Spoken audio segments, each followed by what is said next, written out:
Good morning and welcome back to the program where we explore the fascinating world of New York City real estate and the people behind all of it. I would like to welcome my listeners and my viewers all around the world and in the United States. Today, we're going to tackle going the extra mile in our industry. Many agents say that the job has gotten more difficult over the years, despite the fact that we try to make it look easy. Buyers used to have more imagination, so the prep work required of sellers has become increasingly onerous and more often following a tug of war with the listing agent. Could be a challenge. I'm Vince Rocco. Let's go behind the scenes, behind the headlines, and get the real story behind everything that is real estate. This is Talking New York Real Estate. And at this hour, Steven Gottlieb, author of the article, The Unglamorous Side of Being a Real Estate Agent, wrote an article for the U.S. News and World Report magazine. He says reality television and social media have done a great job making the daily life of a real estate agent look easy and glamorous. The public perception seems to be, I love this, put on an expensive clothes, see beautiful property, make a few deals, and take home big commissions. The reality is, though, that it's a tough job. Not only must we provide top-notch service, but most of us will do whatever is necessary on behalf of our clients to get the job done correctly. We want to provide a smooth experience, despite all the hurdles that seem to come up in just about every deal. Even though we might win new business through slick self-promotion on Instagram or all social media, we prove our mettle to our clients and ourselves during the grittiest, trickiest, and most undignified moments on the job, and there could be so many of those. We will have all that and so much more as Talking New York gets underway on this Tuesday morning. In the news this morning, New York is going all out for its first total solar eclipse in 99 years. Governor Kathy Hochul last week revealed the state's plans for the April 8th total eclipse, when the moon will pass between the sun and earth, completely blocking the face of the sun and turning day into night for up to 4 minutes. 5 regions in upstate New York will experience the path of totality, while other parts of the state outside of the path, like New York City and Long Island, will see a partial eclipse. Can't wait for that. The Fed Reserve gave the real estate industry an early Christmas present back in December when it announced that it was going to stop raising interest rates and would likely lower rates over this year and the next 2 years. The announcement garnered an immediate reaction from the real estate community, jubilant at the prospect of a stronger market in the new year. It also appears to have had an immediate impact on the New York City residential market. In fact, agents are reporting significantly higher turnout at their open houses so far this year. The early uptick in activity is a welcome sign, though actual rate cuts are likely 6 months away. The decreases are thought, though, to come in the form of 3 25 basis point increments, meaning they could spread out over the course of this whole year and not see any of them until the second half of this year. But mortgage rates have already fallen considerably. Rates for a 30-year fixed mortgage have fallen roughly 6.6%, down from 7.79% at the end of October in 2023. But the scariest words in economics these days are higher than expected. Higher than expected. We saw that last week with the December jobs data and got it again last week with the Consumer Price Index. This according to our chief economist, Greg Heim. He says consumer prices rose 0.3% in December and are up 3.4% from a year ago. Both figures are higher than expected. Core CPI, for example, which excludes food and energy prices, they rose 3.9% over the past year, also higher than expected. But shelter continues to be the main driver of inflation, accounting for more than half of the monthly CPI increase. Shelter costs are up 6.2% over the past year. So the Fed may be done hiking rates, but that doesn't mean inflation is no longer a concern. Prices are still rising much faster than the Fed's 2% target. Companies remain desperate for workers. Consumers are still spending, and wages are rising at a 4.1% annual rate. And with me today are Steven Gottlieb from Coldwell Banker Warburg, Roberto Cabrera from Brown Harris Stevens, Leonard Steinberg, Compass, and Zachary Stackwell from Douglas Elliman. Okay, everybody, we're back. So we're going to talk today about an article that was recently written for U.S. News and World Report. Great article. Steven Gottlieb is here, the author of the article. He has written several articles, through the years, and we might get to several of them as we go through, the balance of this season. But this one in particular kind of struck me because I think the content in this article is, something that we as real estate agents in New York City and probably all over the country kind of experience on a, I want to say, regular basis.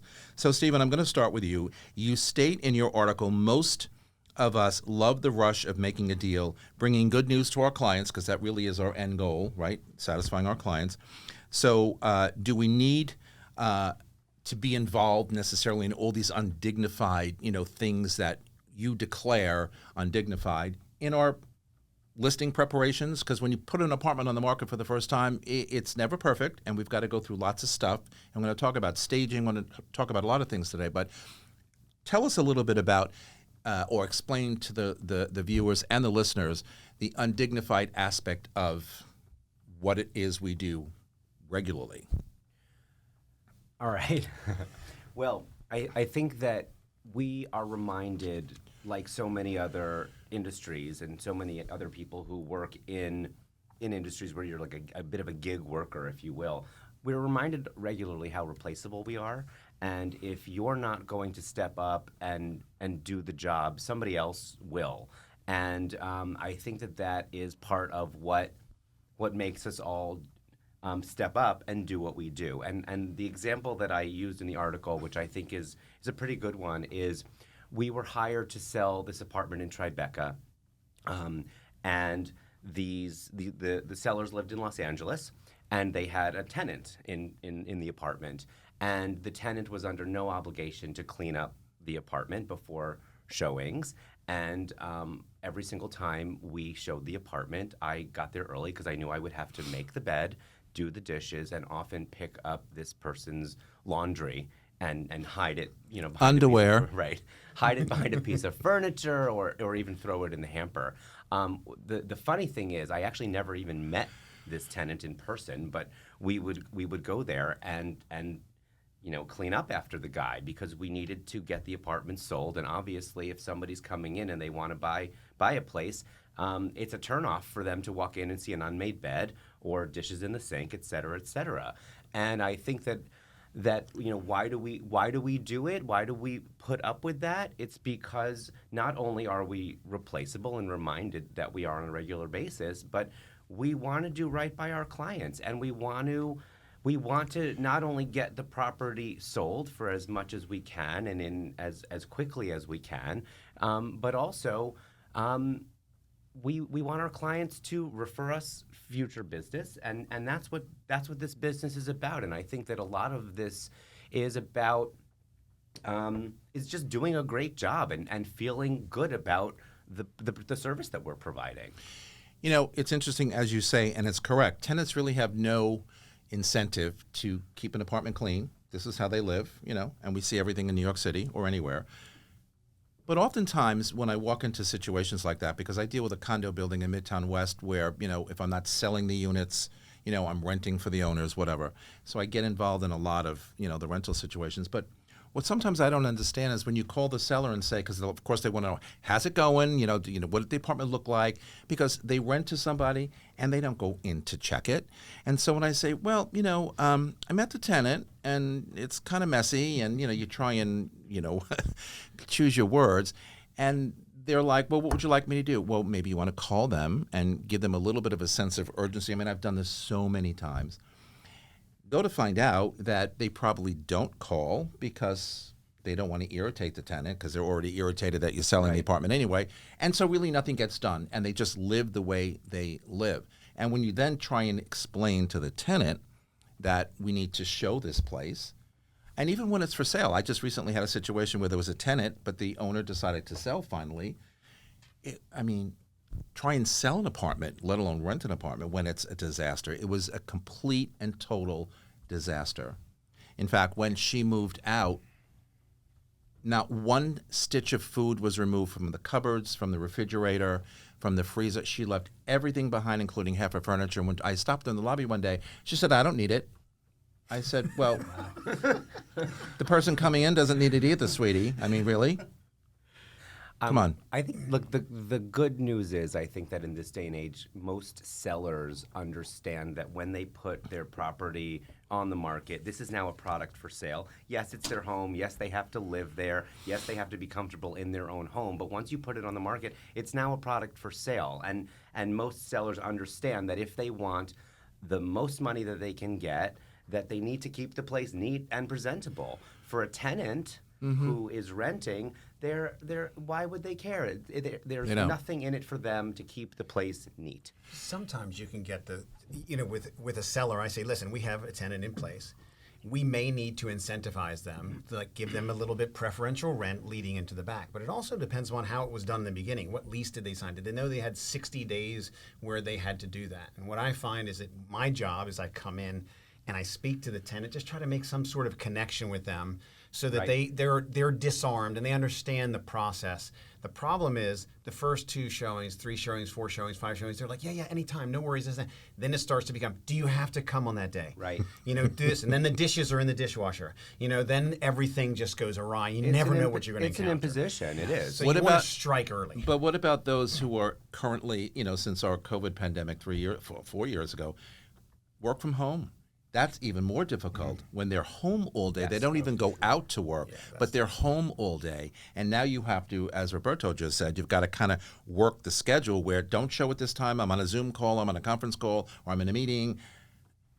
And the seller gets frustrated because you're not moving the property fast enough. You can't get in. Yeah. You can't get in. So at the end of the day, how do you, first of all, let's get a little more granular. Let's talk about a lot of the undignified things. My hot button is underwear. Okay, I don't want to see anybody else's underwear on the street, on the bed. I mean, on the floor, on the bed, anywhere. Okay, put it away. So, what else is there that's undignified or that we have to clean up in order to? I was telling one of my brothers over the weekend because I knew the topic was coming up. He's like, "What do you mean you have to clean the apartment? What are you doing?" I said, "Got to clean it." I just thought of this. We have these clients. We sold their apartment earlier this year, and they don't live in New York City full time. They had this great condo, and their kids stay there. The kids are in their early 20s, and party time. Right, exactly. And there were times when I had to flush the toilet, which is really charming. And there was one time where I walked in for a showing, and the kid was sleeping in the middle of the day, as early 20s sometimes they do. They're sleeping? Right. Okay. I had a client who always had, and this is 2003, this is like 20 years ago, and he would always have marijuana all over the table.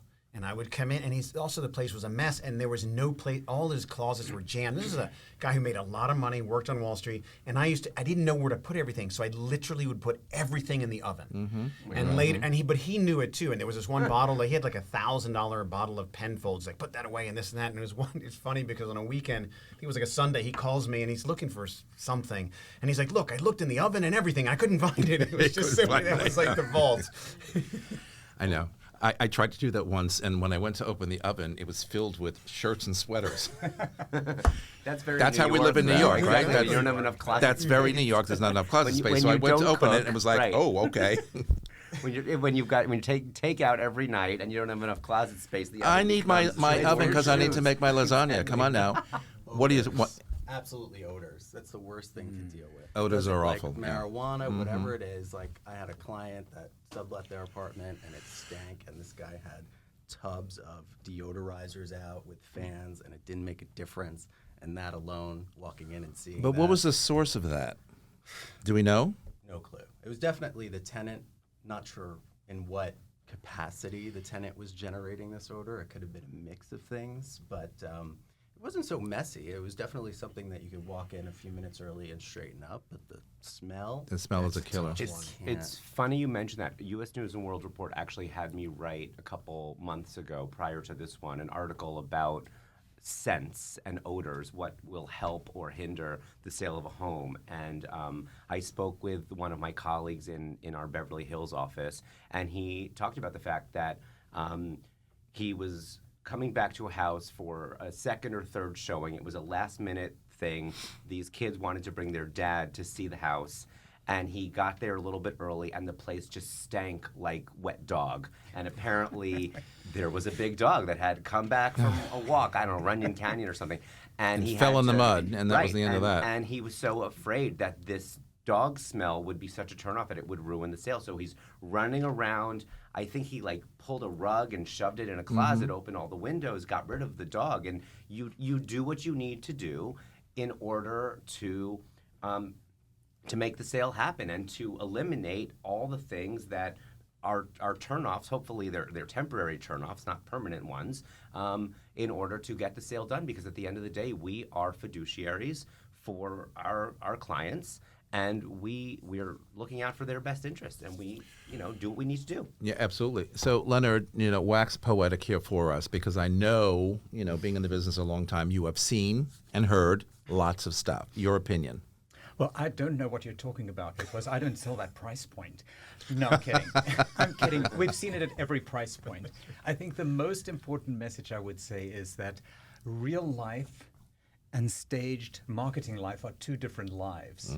And we do sell an aspirational environment for the most part. And granted, we can beat up on tenants because sometimes they even do it purposefully. But even owners sometimes don't realize just the significant difference between a staged home that's ready for consumer consumption and one that is lived in. And they look at you sometimes like you're insane. And to a certain degree, they're probably right. But it's the same way when you look at a hotel room and you arrive and it's immaculate, and then you come back an hour later to see how people live in those hotel rooms. Life and marketing are two different worlds. Well, so I you have to give them a break. I wanted to get into that a little bit because you're absolutely right, and I think we've all run into this. I certainly have. When people say to you, when you go and look at the apartment before you list it, and maybe recommend decluttering, maybe recommend staging if it needs it, maybe whatever, and people say to me, well, this is how we live, and I have 2 kids, or I have Right. Would you like us to I have do the with all best- this I have stuff? the best with it because I had a wonderful client once in a very prestige building, and he had piles of magazines. And I said to him, you know what, these magazines, very personal. I think you should remove them because it just looks too cluttered and will open up the space. And he said, but these are my magazines. I live with them. I read them every day. I said, well, you know what? Live with them. But every time you look at them, see $25,000. He said, bring me a box. Right. When you see the reasoning behind why we encourage people to do the certain things that we know are necessary to present property beautifully, they understand. But remember, we are professionals in this 365, 24/7 to understand what is necessary. They look at us like we're insane until we explain where we're coming from. 100%. I love the fact that you said that it's an aspirational. We're selling an aspirational concept, an aspirational life.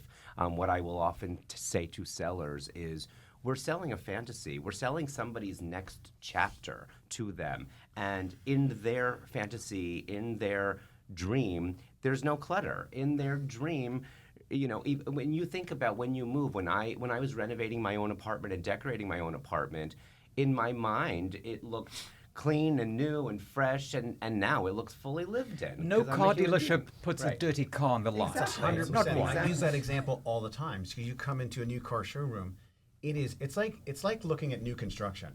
It is ding. It's the only thing I like beautiful. about a new car is that it's clean. But 2 the weeks moment later, you like leave- it's not the gonna moment look you great leave anymore. those showings, they wipe everything down. There's no fingerprints. It's not like Absolutely. they're selling your car with the coffee mug and all Right. the debris in the back. They would not buy that, right? Yeah, you don't want to show that. No, absolutely not.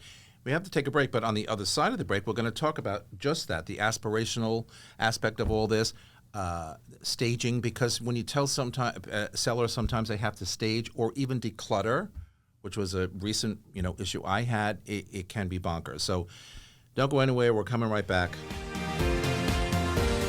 Okay, so we're back. Let's talk a little bit about the things that we need to, when we go in as listing agents, okay, and we win the gig, we get the listing. Now you go in and you kind of talk to them about prepping the apartment, making sure it looks good because your photographer is going to follow, your video guy is going to follow, and you're going to come in and want to do pristine pictures and present the place beautifully. But oftentimes, as we've noticed, Forget the mess that we go into on a showing day, but getting the apartment ready. There's so many things: deep cleaning, decluttering if necessary, staging if necessary, minor repairs. You open a microwave door and the handle falls off. I mean, you can't have that when you're showing an apartment. How difficult is it to get the sellers that we all talk to regularly to understand that and to be motivated and inspired enough to make those changes and to make things better for when we do photograph and when we do our video and when we do start showing, people come in and, as you say, this is beautiful. This is what I'm thinking about, where I want to live. This is the next phase of my life. I don't want to move into somebody else's crap. I think every seller is different. Certain sellers understand it more readily than others, which reminds me of this quick little story. We were in this apartment downtown, $6 million price point, and we're with the photographers there. We're moving furniture around, putting staging items, and as I'm leaving, the wife is coming up in the elevator, and I said to her, "I know you, and you're gonna hate what we've done to your apartment, but we're doing this because we need it to photograph a certain way and accentuate the space. We're not photographing this to show off your decor choices. We're photographing this to make the space look as big and as appealing to an audience." And she looks at me and she said, "I know I'm going to hate what you did, but I also know that I'm hiring you to do your job. I do my job very well, and I know you do your job very well. I'm going to hate it. It is what it is. Fine." And I just really appreciated that attitude. You're You're lucky. I had a listing on Riverside Boulevard a while ago, and I remember walking in, and it was a pied-à-terre, so they didn't live there full time, but they came every several weeks, whatever, for a weekend theater, dinners, whatever. And so I went in with thinking that we'd have to clean things up, but it was really in good shape. But it wasn't going to photograph well the way they had the furniture placed around the room, in the living room. Huge dining table in the middle of everything. So we moved everything, and I told them after, I said, if you come this weekend, don't be surprised, because we moved everything around. I said, we took pictures. Here are the pictures. And if you want me to change it back, I'll do so. So they saw the pictures in advance. They came, for a weekend. I get a call while they were here, and the wife is screaming at me, "This is ridiculous. I can't believe you did this. This is not the way we live. I need this change back. Can you come here today and change it all back?" I said, "Well, I can't come today." I said, "But let me see if I can get a couple of people to help me, and we'll come back maybe tomorrow." I hated it. And I kept saying, but we want to be show ready. We want to be able to show people when they walk in, "You don't like the way I have my furniture?" I said, "No." But I try to explain, look, you're in living gear. We're in going to be selling gear. We have to switch gears here. This is we now have a different purpose and approach for this space, and we want to get the most money for it. This is a business. Though, is the cost. When people see, stage, there's like $25,000, $30,000, $40,000, and they really are. It takes their breath away. They're just like, I thought I was making money off of this. I didn't know I have to spend money. But what's interesting, and I guess you can all agree or relate, if you're making hundreds of thousands of dollars on a trade, right? You bought it X amount of years ago, and the value has increased, forgetting this market today, but generally speaking, you're making hundreds of thousands of dollars. If someone asks you to spend $15,000, $20,000 to paint and to potentially stage or declutter, I mean, really? Well, I think that every circumstance has to be viewed independently, and I think that's where the role of the agent really becomes invaluable. Correct. In that you look at each individual circumstance with very different objectives. You cannot apply a blanket rule to everything. I've also found that with clients, if you provide them a series of options that says, if you do this here, you can expect X, Y, Z. If you choose not to, then you have to expect a different outcome here. And I think once you map out the different options they have, it becomes something they can relate to. But I do think the era of the dictatorial agent is not really great customer service. I think a great professional is one that sits down, spends the time, and explains things in detail in a human manner, because there should be some empathy involved in this. People get very defensive about their homes, and I think it's like, I always use artists because I think it's a very easily relatable analogy.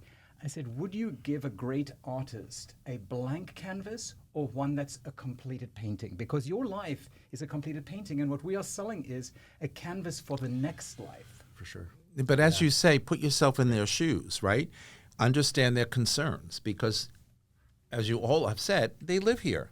This is their day-to-day. This is what they know. Everybody in New York City is busy. We all know that. So they're in and out. They're running around. They're working. They're dealing with children. They're doing whatever they're doing. So home for most people, I mean, my place is always like a magazine. That's because I'm anally retentive, and that's just the way my house is. Which magazine? You name it. But it's organized. Anybody can walk in at any time. Guest, family, and everything is in place. Even when I had a dog for 17 years, who was not as neat. But that's me. That's how I live. That's not how people with children live, or people on their own. You're also a real estate broker, though, so you know how it feels to walk into a home that doesn't feel pristine, I think, right? It gives a different level of feeling, even just living there. It's so true, because even when I visit my family, I'm like, really? That's Why a is that very over good- there? That's a very good point. That a lot of your sellers, they walk in 4 or 5, 6, maybe 7 apartments a year. They don't see We it. walk into hundreds of apartments a year, and we see it behooves them to lean on our perspective. I think also, pricing is not an exact science, and I think that oftentimes when we are pricing a property, we will talk about a range depending on various circumstances. And I think that if you talk about, if you declutter and you do this, that, the other, you can expect a higher contract price within this range. And if you don't, you might be able to expect a price that is closer to the bottom of that range. Well, as Leonard said before, every pile of newspaper or magazine, just put $25,000 on it and, get a box. Put it in a I also box. think you have to be empathetic with cost, because sometimes people don't want to admit just how much money they do or don't have to contribute to these cleanups. Well, so that's that's it. an important That's it. consideration in asking more questions than just lecturing these poor people who are in shock. And remember, one of the greatest attributes of a successful marketing campaign is being competitive. And if you're looking at your competition and they're all showing immaculate apartments, and you aren't the immaculate apartment, you will sell for a deep discount. What I've found so often is that, when you're selling an apartment, oftentimes people are going to be buying one. And sometimes they don't really understand what they need to do to the apartment that they're selling until they get out there and start to look at what they might be buying. And then they see, oh, this apartment was a mess. What a turnoff. Versus, oh my gosh, that was so neat and clean. And I recognize that it's that this beautiful staging is hiding a kitchen that needs a complete redo, but wow, it really sells. And I think that is a good way to get people to understand what they need to do once they get out there and see what other people have done. Oh, absolutely. It all comes down to personal taste. I get it. It all comes down to the professionalism, that they perceive in us. As Roberto said, how many apartments, generally do most people walk into in a year who live in the city? Friends, maybe family, whatever. We see hundreds of apartments a year. We see the good, the bad, and the ugly, right? Yep. All the time. And all different sizes. I mean, I've seen studios that were immaculate and 4 bedrooms that have been a disaster. So it runs the gamut. But I say also, you want to share some market insight with your customer and say, hey, listen, and by the way, if you need to take them out, just like when they insist on a higher price, and you say, well, if I do the comps in your price range, you're going to be significantly higher than anyone else. Why don't we go out and pretend we're buying something and go look at some of these listings? Maybe, and this is what I always think about, maybe, if we do that and you see what your comp apartment will look like in a different price point, you'll understand maybe we'll sell it faster. Because I have a note here that says sellers think that every market is so hot for their listing, right? And so if it's not perfect and if it doesn't show well, it could be a hot market, but it ain't going to be hot for you. Okay, so there's a lot of back end stuff you need to take care of, right? You want to say something? I was just going to say I don't know exactly who like the psychologist or who the scholar is who talked about this, but there are these studies where people put additional value on something that they own versus something that is somebody else's. Everybody has right? gold bars between Exactly. the sheetrock in their apartment. But We the all best know way that. to message all of these things is visually. I think a visual speaks 1,000 words, and sometimes showing even in photographs or in real life is the most effective way to get the message across. Leonard, I couldn't agree with you more. And when I teach, one of the classes I teach at Continuing Ed, we talk about, square footage, for example. Okay, so people walk into an apartment, and I always say it's a visual thing. What's the first question they ask when they walk in? What's the square footage? And Right. so after you hear that 9,000 times, you're just like, here's what I say. Before I give you an answer on a number, why don't you walk around and why don't you visualize you, your family, or whomever's going to be living with you, your furniture, your stuff, whatever. Walk around, look at all the rooms, look at the floor plan. Does it flow well? Does it work for you? I mean, on and on and on. Oh, okay, that's a great idea. And they walk around and they come back and there's a big smile on their face, but they're still over there and you're over here before they even get close enough to you. Still, so what's the square footage? It's like, okay, so before I answer that question, here's my second, what did you think of the apartment? You walked around from a visual perspective, everything fits wonderfully, whatever. Okay, so what's the number? And you tell them the number, and they literally have a breakdown. Oh, no, we need 1,350 square feet. This is only 1,200 or 12. No, this is too small for us. You just told me it works for you. Well, not all square footage is created equal. Well, Indeed. okay, absolutely, but most of the time it isn't. So it's the same thing when the visual aspect of looking at what's in there. Half the time I walk into apartments and say, ugh, that would never be in my home. I don't care what it is, never in my house. That sofa's ugly or that thing is horrendous. But it's not my home. But because you have vision, you kind of look and say, right, well, I can take that out of my head and put my stuff right there. I think that a lot of what we're talking about when it comes to staging and decluttering and advising sellers is couched in a difficult market. I think that when we talk about the reality television shows and all this other stuff, it seems as if, and I actually don't watch a lot of these shows, but it seems as if what they are portraying is a very brisk and fast market where you don't really have to do anything to sell property. I mentioned actually that it seems as if the reality shows seem to paint this picture of our business where you open the door, you say this is the kitchen, you happen to be wearing an expensive outfit or whatever, you get on the phone once, negotiate ridiculous numbers, and voila, there's your commission. I mean, that's not at all how the job is. And I do think that these reality TV shows and social media, we've done a bit of a disservice to our own industry because we paint the job as easy when it's challenging. And what we're talking about is those challenges in a market that doesn't just sell itself.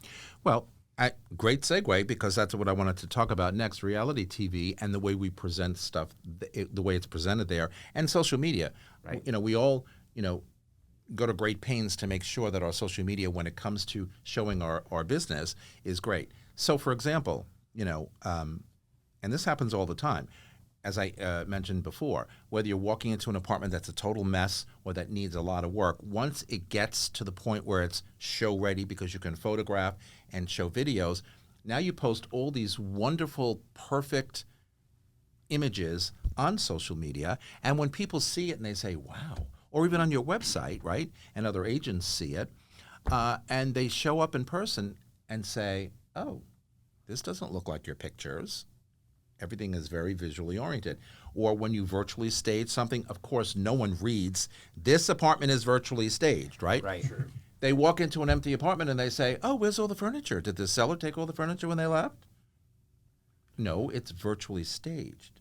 So how do we get beyond that? Because I have had issues at times, especially with virtual staging. Like, I can't imagine what this place is going to look like with furniture. I think you have to represent places that, as well as they can be shown, but within the relative range of what they actually are, because you can't. It becomes a bait and switch, and people become very disappointed coming through the door and saying, "Whoa, this is terrible." You know, you have to. Otherwise, you're marketing to the wrong buyer.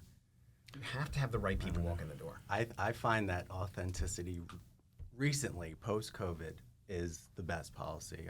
I had an apartment that could not be virtually staged or staged. You could remove all the furniture and make it look like a painting, but it was from 1986, Hoarder Central. Couldn't do a thing. Those are fun. Greatest apartment, though. Great view, great Yeah. space. It could be really wonderful if you jackhammer out the granite floors and everything. But, you know, took pictures as it laid and put it on, and people loved it. They saw right through it, and it is what it is. Sometimes you just have to portray the space as it is. And It's like people are Pamela buying Anderson it. without makeup. Exactly. Yeah, exactly. And that was my Pam Anderson sans makeup. Well, I think you have to get a balance. And I think the best balance is when the imagery is enticing enough to draw people in, because if they don't show Correct. up, nothing is going to happen. Right. But to draw them in and have the experience be maybe a little bit more pleasant than they had anticipated. That's the dream scenario. Well, agree. and again, especially in certain price points, right? I mean, every apartment that we list, you know, whether they're studios and or you know, much larger apartments, they all have a certain audience who wants to come in with certain expectations and see certain things. So, is it more complicated, in your opinion, to dress a more expensive apartment, $4, $5, $10 million apartment, than it is a smaller one-bedroom apartment for, say, $1,900,000? I mean, is it much more difficult to get that ready for market? Because I think really the whole conversation is getting something ready for market, whether we have to walk in and clean up a mess just to show it on a regular basis, because that happens even if you clean up things in the beginning. What's the thinking behind, you know, the different price points? Well, it's painful. I think Greenwich, Connecticut was probably the perfect example of how people had spent millions on doing the most extraordinarily expensive high-end renovations and fit-out, and then 30 years later expected to see all of that investment paid back. And some of these houses just didn't, you know, connect in any way, shape, or form to the next audience. And people stay there for a long time. 30 years later, either it is a total winner or it needs a complete gut. And that can be very, very difficult for consumers to look past. But I think our role as professionals is to show reality and then show options on how to achieve that which they want to in their lives, and then have the the resources to help them get there too. So that's where I think the role of a professional agent goes well beyond just, you know, opening the door, which is the most annoying comment I see in all the comment sections. There is a exceptional role we play in, number one, consulting with clients well before a transaction, forever through the transaction, and then oftentimes helping a buyer's agent help their client navigate to where they need to be and maybe see the value in doing what is necessary to get there.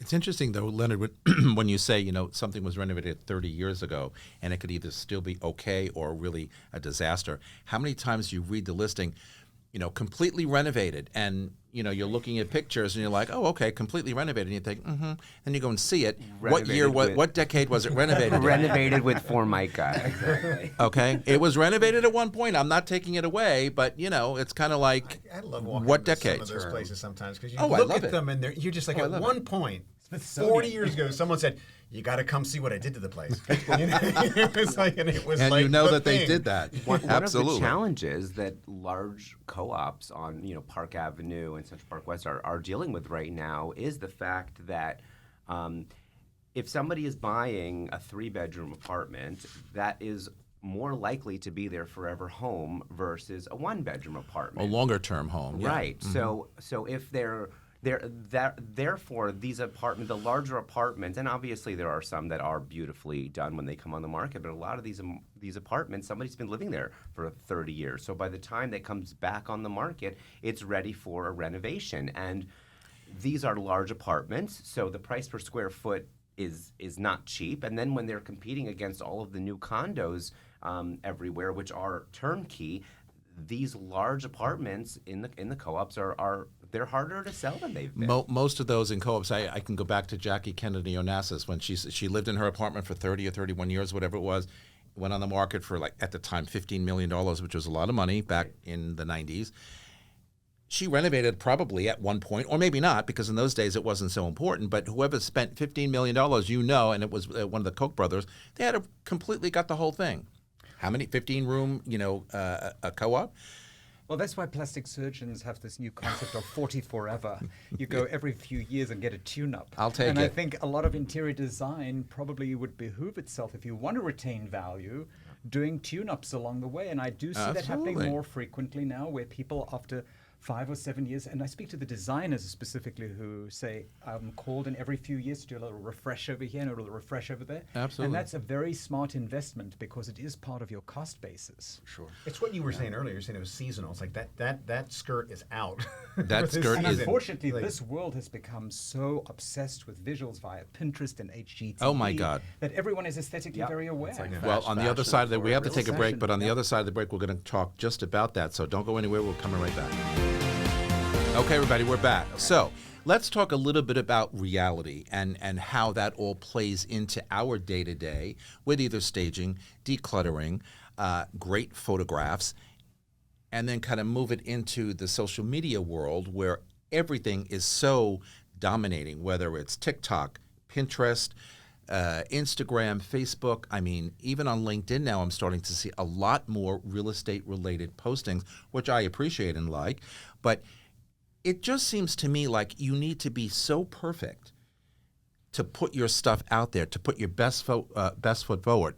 As I've said for years, okay, we're not salespeople, we're marketing people. And Leonard said this before, you got to bring the people in somehow, some way, before someone's going to decide they want to buy it.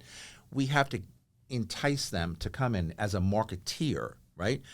Anybody can sell. I always used to say, my 10-year-old nephew can open and close doors and show an apartment. There's the bathroom over there. There's the kitchen over there. So what? Who cares?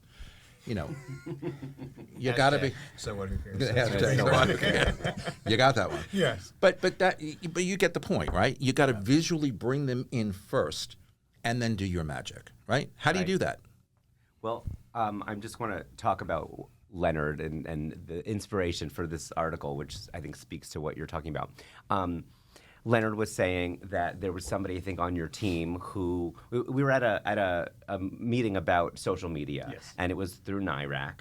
And Leonard was saying that there was this woman on his team who posted a video or a photo or something of her scrubbing the floor and basically getting an apartment ready for the market. And I think that one of the challenges about working in a service business, especially this one, is we all want to make this look effortless. We all want to make this look easy because it shows the client, oh, this is not going to be so hard. I'd rather work with somebody who this is going to be an easy sale. And Leonard was just saying how this woman who posted this photo or this video said that she had more positive reaction, more likes, more comments, whatever, than any other post that she had done, showing the grit and the difficulty and the hard work that goes into what we do, which social media and reality television has sort of glossed over and made all of this look so slick and so easy. And it's like nobody needs to see yet another photo or short form video of a real estate agent walking down the street on their cell phone next to some Rolls Royce In slow motion. Right. In a slick suit. I mean, that's not the job. The job is... Well, I took your words in my opening Right. and said that, right? I mean, it's like so true. My partner, June, carries around a pack of brown magic markers, and she colors in gashes in wood. I've done that. To help the property. I thought that was to sell. touch up your tan. Right, exactly. No, Right. but I've done that. I get that. But it's like in our effort to make all of this look easy, as to appeal to potential clients, we've done a disservice to the business. And I think that as a result, the general public thinks that we're not working that hard, that the job is easy, that it's easy to collect commissions, et cetera, et cetera. And that's so not the case. Well, I think they took it to the extremes. Yes. I think all the extremes are the curse of our time. And I think the curse of our time, extreme-wise in real estate, is where you have someone saying, look, I just showed an apartment and now I'm on the beach in St. Bart's and I got here on a private jet, even though they cannot land in St. Bart's. But I think that extreme messaging is infuriating to a group of people who already think that agents are underworked and overpaid. And I don't know another profession anywhere in the world, and this is a serious profession we're in where there's tons of money at stake. And too many agents take that too lightly, and even the ones who don't take it lightly are messaging this lightness. That is very, very, very dangerous, because it would be akin to a surgeon saying, I cut open 50 bodies this week and I made $1 million. Ha ha ha. Have you ever seen anything like that in any other profession? I haven't. No, I hadn't. So why are we doing that? Leonard, I love you. It's led to a backlash, don't you think? Like in terms of commissions, in terms of how the public views us, or even in the terms of how tenants view us and how they should clean up before a showing. And it's definitely gotten a lot worse. It impacts juries. Beyond. But there's a distinction also from that marketing. Like there's a lot of people who are really good at getting the listing, and they're really poor at executing the sale. Absolutely. Yeah. And I see all these people getting all this business, and it's like you do a transaction with them, they are fumbling through the whole thing, and it jeopardizes the seller. I mean, and the Well, you look buyer. look at that narrative about opening the door, because I've read a lot of comments in the last 3 months, and I see this comment repeated again and again. It's one of the most favored comments in the comment section, which is really a better reflection of consumer sentiment than anything. And no one speaks about how they did indeed open that door, but what it took to get to that moment, and then what it takes after you close the door to get to a closing and beyond. Oh, yeah. As I said, it's not about the salesy piece that we do. It's about the marketing to bring people in, and then working the deal. You know, I always say, teaching due diligence. Many agents out there think that, due diligence, we got an accepted offer, boom, let the attorneys deal with everything. Oh, no, no, no, no, no. It's all of our jobs, all of our responsibility to kind of shepherd that deal from start to finish, right to the end. You've got contract signing that may or may not happen. You got board minutes that may or may not give you information that you want to hear or not hear. You got, board package and submission and approval. On and on. Inspections, exactly. So the deal isn't a deal, and I always say in class, the deal isn't a deal until somebody says, here's your commission check. Thank you. Deal's not a deal until you spent the money. And then you cash the check and spend the money. But you get the point, right? Yeah. And I agree with you, Steven. And one of the things when I was reading that article several times, before today's show, effortless.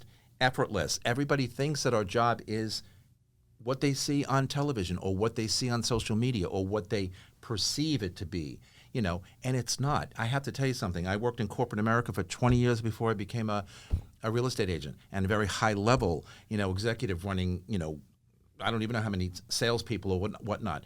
And I thought that job was difficult. This job is very difficult. There are so many little things that we need to pay attention to that can go wrong and do go wrong, and who's going to fix them? Well, unlike a car that has moving parts that are very rationally, they exist in a very rational world, we deal with a lot of the irrational world, which is the emotion. And I think there's so much emotion tied into real estate because there's so much money at stake between the buyers, their sellers, their relatives, their advisors, their friends, the attorneys, the appraisers, the bankers. It just runs the gamut. And navigating emotion is probably the most difficult part of anything because it's very unpredictable.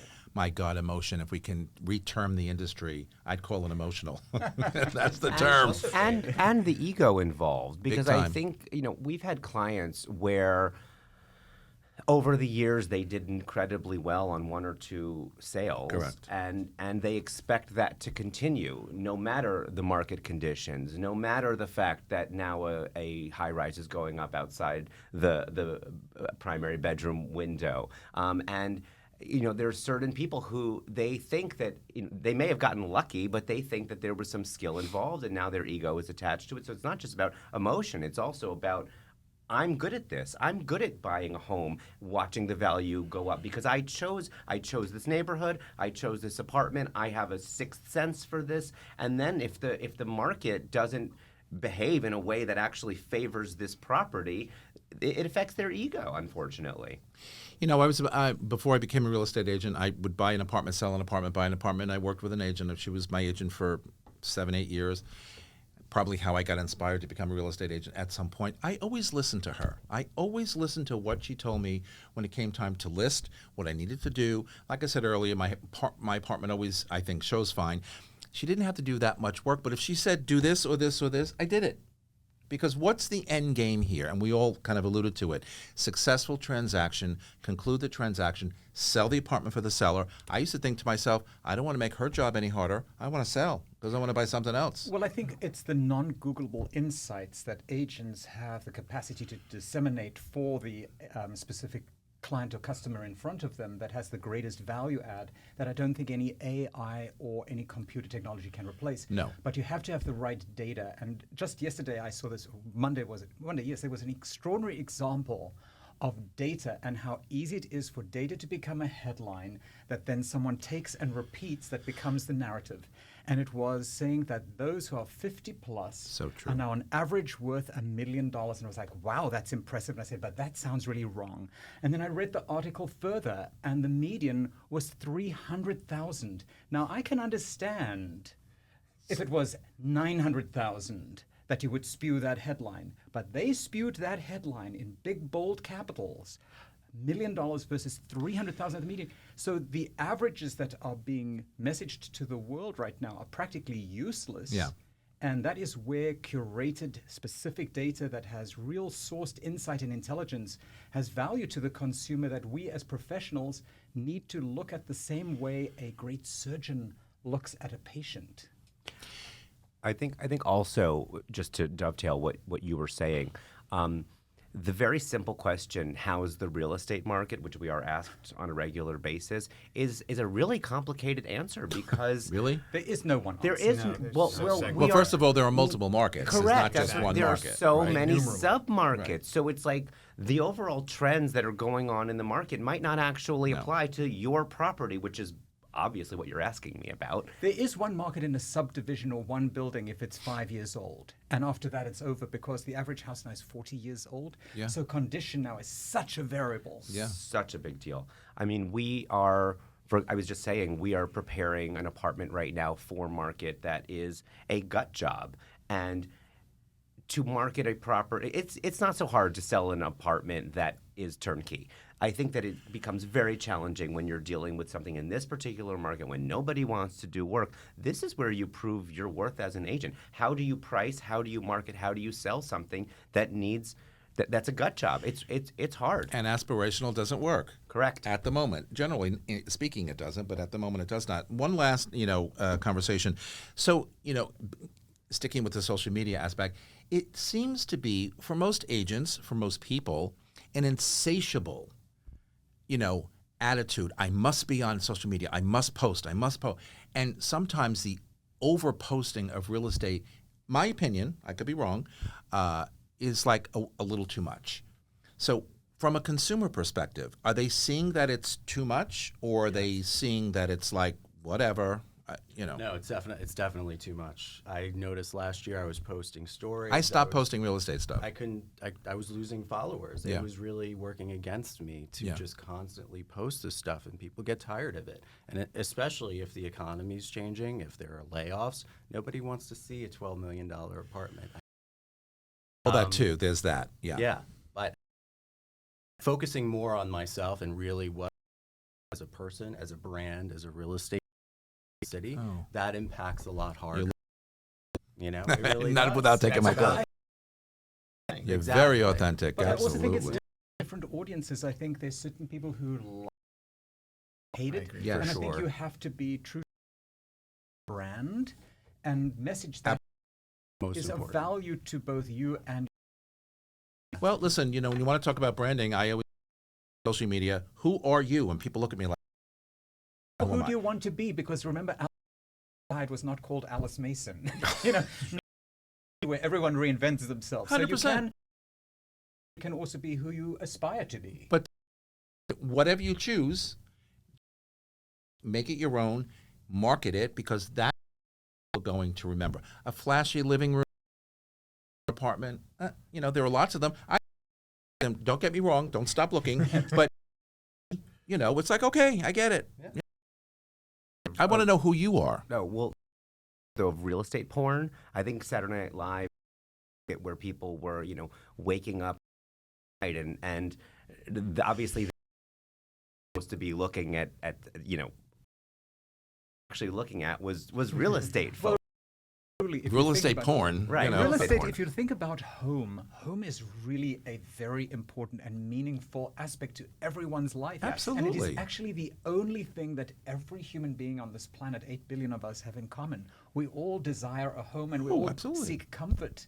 And we all need shelter. And I think it's the last thing left on the planet that we all have in common. I always say for me in my world, it's my backbone. I love being in my home. I love having my home. It's a place where you can go and just do what you want to do, be peaceful, whatever.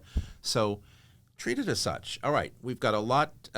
We had a lot of conversation today. We're going to come back in a few seconds with my thoughts of the day. Don't go anywhere. Okay, everybody, my thoughts for this week. Well, being a real estate agent can be a rewarding career, and we all know it can be. There are also unglamorous aspects and challenges that professionals in this field must face, and we talked a lot about it this morning. A career as a real estate agent can offer flexibility, independence, and the potential for lucrative earnings. It's essential, though, to be aware of these challenges and be prepared to navigate them in order to succeed in this field. By investing time and efforts in thorough preparation, you can significantly improve the marketability of an apartment. You can also increase the value and so much more, and you will attract potential buyers or renters. Remember, though, every real estate transaction is unique and challenges may arise. Adaptability, effective communication, and solution-oriented approach can help navigate difficult situations and foster positive outcomes for both the buyers and the sellers. At the end of the day, it is our goal as agents to bring each and every transaction to a successful conclusion and to make sure we provide the best service available to our clients, even in the most difficult of times. And believe me, there are many, many times that are difficult. And that's our broadcast for today. Thanks to my guests for being here on set with me. You can always follow me on Facebook, on Threads, Instagram, LinkedIn, or TikTok at Vince Rocco, or my website, thinkvince.com. Steven's article, again, is Behind the Scenes, the Unglamorous Side of Being a Real Estate Agent, and you can find that in the latest edition of U.S. News and World Report. Confucius says, choose a job you like and you will never have to work another day in your life, and the only person you should try to be better than is the person you were yesterday. And to my viewers and listeners all around the world, from all of us here at Talking New York Real Estate, thank you again for spending a part of your day with us. I will see you next time. Goodbye, everybody.